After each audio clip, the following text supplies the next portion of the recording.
Ladies and gentlemen, today we're talking about whether in, let's say, the last few years of your working career, is it worth it to then jump over and work as a contractor where you potentially make a lot more money in salary? Is that worth it? What are the things to think about? What are the hiccups, the catches? What things should you know as a federal employee if you're trying to decide if you should do this or not? Now, if you're new here, great to have you. My name is Dallin Haas. I'm a financial planner and CFP who works with federal employees every single day, and I absolutely love it. So this is actually going to be based on a question I received. I'm going to base my answer based on their specific situation. But if you have any questions yourself in the future, feel free. There's a link below to submit those questions to us. Now, this person, they ask, I am thinking of retiring at age 60 and taking a contracting job doing the same thing. Is that better? Should I stay till age 62 and get the higher multiple on my pension? Okay, this is a great question. So many of you know that there is a contracting position somewhere that probably is doing exactly what you do. And you probably already know this, right? Where there's probably a contractor somewhere where you can go work for them and the salary would be potentially a lot higher. Now, maybe not a contractor, maybe just working for a private company with your skills, maybe you could get paid a lot more. And the question is that worth it? Now, we're going to run through some numbers just to kind of show you what things you should be considering. However, just keep in mind that I'm assuming here that if you're deciding to leave the government and go work for a contractor, you're probably already eligible to retire. Okay? If you're already eligible to retire and get a pension and health insurance a whole bit, and working longer will just increase those things, that's a very different question than you not being eligible to retire and leaving to a contractor before you get a pension and health insurance, all those things. If you're giving up health insurance and a pension for the rest of your life, that's a much bigger thing to think about, right? So the situation I'm going to focus on today is if you're already eligible to retire, you could leave the government today and still get a pension, health insurance, all those things for the rest of your life.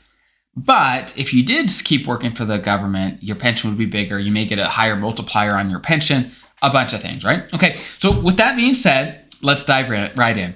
Let's say that this person, they're 60 years old right now, and let's say they make about $100,000 a year for the government, okay? $100,000 a year for the government. And let's say they've worked for the government for 20 years, okay? So their pension, roughly speaking, let's take their high three salary, which is, let's say $100,000. Let's take $100,000 multiplied by how many years of service they have. That's $100,000 multiplied by 20 years multiplied by 1%. Now, if you're not familiar with how pensions are calculated, I've got other things on that, but I'm kind of walking through the basics right now. Let's say, again, your salary is $100,000, 20 years, and your multiplier is 1%. You multiply those together, $100,000 multiplied by 20, multiplied by 1% equals $20,000. So if this person left at 60 years old with 20 years of service, their annual pension would be about $20,000 a year for the rest of their life, okay? So what we have to do to find out if they should stay or go work with a contractor is what would their pension be if they just stayed working for the government and for 2 years until age 62. What would their pension increase look like? And is it worth it, right?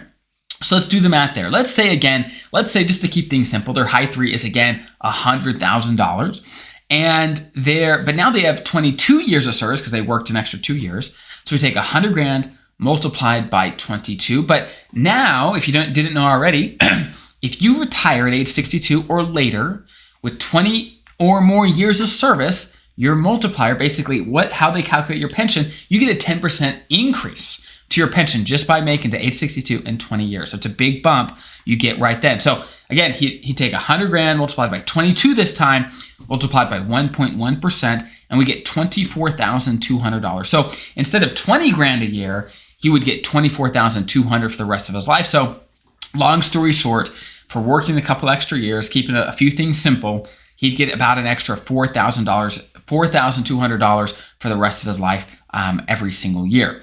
Now, the question is, okay, $4,000 extra of income for the rest of his life. How do we replicate that, right? Let's say you did go work for a contractor or a private job somewhere. How much would they have to pay you? Let's say they don't have a pension or anything themselves. How much would they have to pay you for you to make up that sort of thing, okay? Now, often when people see what a private employer might pay, they would say, hey, look, they're going to pay me 20 grand more, 30 grand more. And that may be tempting, especially if you're young and you can invest all that money for a long period of time. But when you're close to the end of your career, it's often hard for them to compete because, let me tell you why, especially in this situation, because what would it take, again, to replicate on your own an extra $4,200 a year in income? Well, just doing, if you've ever heard about the 4% rule, I've got other videos on that if you want to check it out.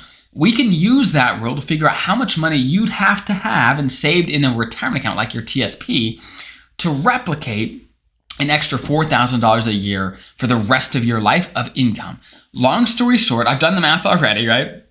It would take about $105,000 that you'd have to have in a retirement account somewhere to replicate an extra $4,200 a year of income for the rest of your life. So if you wanted to work 2 extra years with the contractor instead of with the government, they'd have to pay you a little over 50 grand extra per year than what you're currently taking home, so that you can take that money, save it somewhere, okay? So that after those 2 years, you've got about $100,000 extra that then can produce $4,000 a year for the rest of your life. So that would be a big salary bump that you'd have to make those numbers work. Now, obviously, everyone's numbers look a little differently, but I wanted to share this example just to kind of give you a sense of, hey, financially, you want to make sure it makes sense, right? They may give you a big salary bump, but is it big enough to replicate what your pension increase would be just staying with the government, right? Would it replicate that? Now, I know not everyone's pension increase would be as significant as the one in this example, because first, he does hit 62 in 20 years, which does give him a 10% bonus, which doesn't always happen depending on the situation. So keep that in mind as well. And I totally understand that there might be other considerations above and beyond, let's say, salary and pension that you want to consider, whether it's travel schedule. Maybe a contractor or a private job would be a better schedule for you, or maybe a worse schedule for you. What about time off? What do they offer there? You have to look through, okay, what things do they offer? What are my long-term goals? And base it off that. But hopefully this example gave you just a sense of what it would take to replicate your federal benefits, because sometimes it's a lot. Sometimes it takes quite a bit of a salary pump to replicate what you would just earn naturally by being a federal employee. And that's just the benefits. That's the beauty of working as a federal employee and building up a pension, health insurance, all those things. There's a lot of benefits. Now, if you have any questions yourself, again, there's a link below in the description to submit those, and we base our future content off of those questions. So I hope that's helpful. Have an incredible rest of your day. I'll see you guys next time.